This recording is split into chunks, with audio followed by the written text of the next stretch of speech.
it's me, Mimi. How are you today?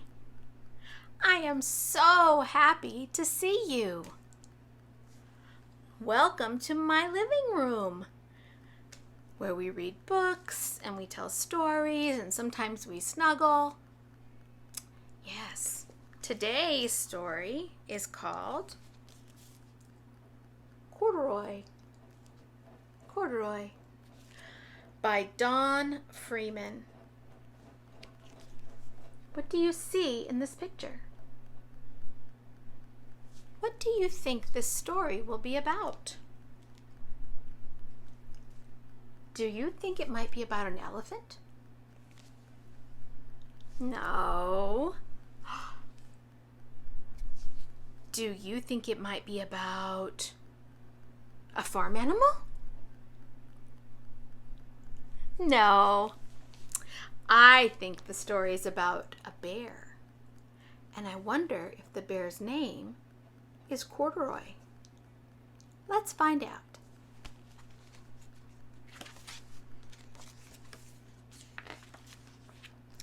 Corduroy by Don Freeman.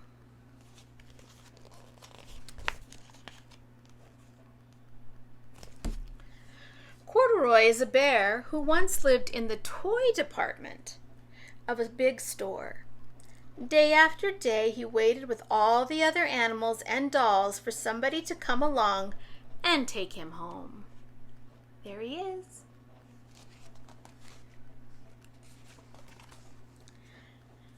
The store was filled.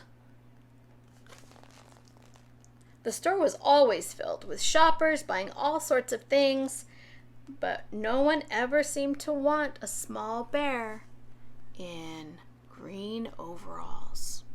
Oh.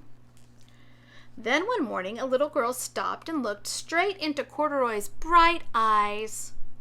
"Oh, Mommy," she said, "look, there's the very bear I've always wanted." "Not today, dear," her mother sighed. "I've spent too much already. Besides, he doesn't look new. He's lost the button to one of his shoulder straps."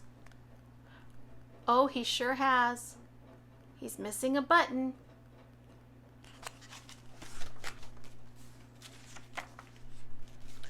Corduroy watched them sadly as they walked away. I think Corduroy's sad, and I think the little girl's sad too. "I didn't know I'd lost a button," he said to himself. "Tonight I'll go see if I can find it." Have you ever lost a button on your clothes? Late that evening, when all the shoppers had gone and the doors were shut and locked, Corduroy climbed carefully down from his shelf and began searching everywhere on the floor for his lost button. There he is climbing. And what's he doing? He's looking carefully for his button. That's right. Very good. Let's see. Suddenly he felt the floor moving under him. Quite by accident, he had stepped on to the escalator. And up he went. Ooh. Wow, the escalator is pretty fun, but you have to hold hands sometimes, I think.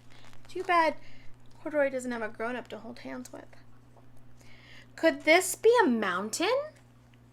I think I've always wanted to climb a mountain. There he is, going up, up, up the escalator. He stepped off the escalator as it reached the next floor, and there, before his eyes, was the most amazing sight. Wow! Tables and chairs and lamps and sofas and rows of beds. "This must be a palace," Corduroy gasped. "I guess I've always wanted to live in a palace.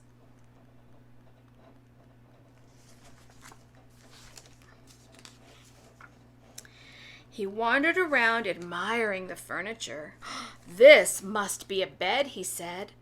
"I've always wanted to sleep on a bed." And he crawled up onto the thick mattress.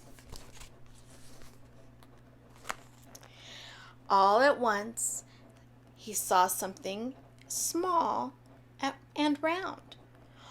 "Oh, why, here's my button," he cried, and he tried to pick it up. But like the other buttons on the mattress, it was tied down tight. Uh-oh, he's pulling on it.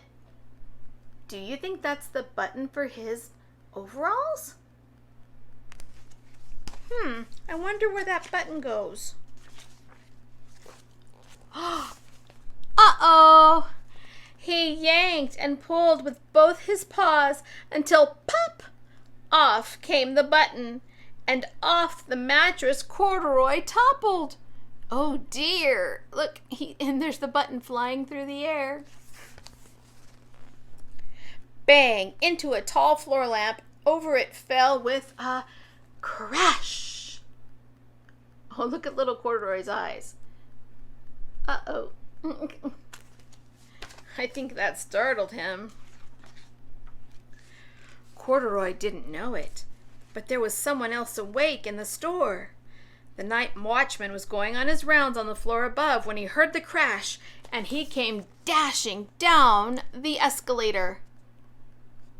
The night watchman, sometimes we call them security guards too. Look, he came with his flashlight. "Who in the world did that?" he exclaimed. "Somebody must be hiding around here." Oh no. Who was it? He flashed his light under and over the sofas and beds until he came to the biggest bed of all. And there he saw 2 fuzzy brown ears sticking up from under the covers. Oh, there's his ears. "Hello?" he said. "How did you get upstairs?" I think Corduroy looks a little bit confused. The watchman tucked Corduroy under his arm and carried him down the escalator. Down, down, down. And set him on the shelf in the toy department with the other animals and dolls. Oh, they're asleep. Look how they all have their eyes closed. Poor Corduroy, he didn't find his button. Corduroy was just waking up when the first customers came into the store in the morning. And there, looking at him with a wide, warm smile, was the same little girl he'd seen only the day before. "I'm Lisa," she said, "and you're going to be my very own bear. Last night I counted what I've saved in my piggy bank, and my mother said I could bring you home." Oh, how nice. So she went home and counted all of her own money so she could come back and buy Corduroy. Oh, that is so special. She really... "Shall I put him in a box for you?" the saleslady asked. "Oh, no, thank you," Lisa answered, and she carried Corduroy home in her arms. Aw. She ran all the way up 4 flights of stairs into her family's apartment and straight to her own room. She must be very excited. Corduroy blinked. There was a chair and a chest of drawers, and along a girl-sized bed stood a little bed just the right size for him. The room was small, nothing like that enormous palace in the department store. "This must be home," he said. "I know, I've always wanted a home." Oh, do you see her bed And then that little bed that's yellow, that's for Corduroy. Lisa sat down with Corduroy on her lap and began to sew a button onto his overalls. "I like you the way you are," she said, "but you'll be more comfortable with your shoulder strap fastened." That was a nice thing to say. "You must be a friend," said Corduroy. "I have always wanted a friend." "Me too," Lisa said, and gave him a big hug.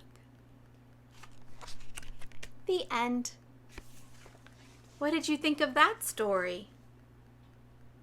Sometimes after I hear a story or after I read a story, I just like to sit and take a deep breath and imagine what the story was about. I really enjoyed that one. It was a good one. Okay, that's it for Corduroy by Don Freeman. Thank you for joining me. I'll see you next time. Bye.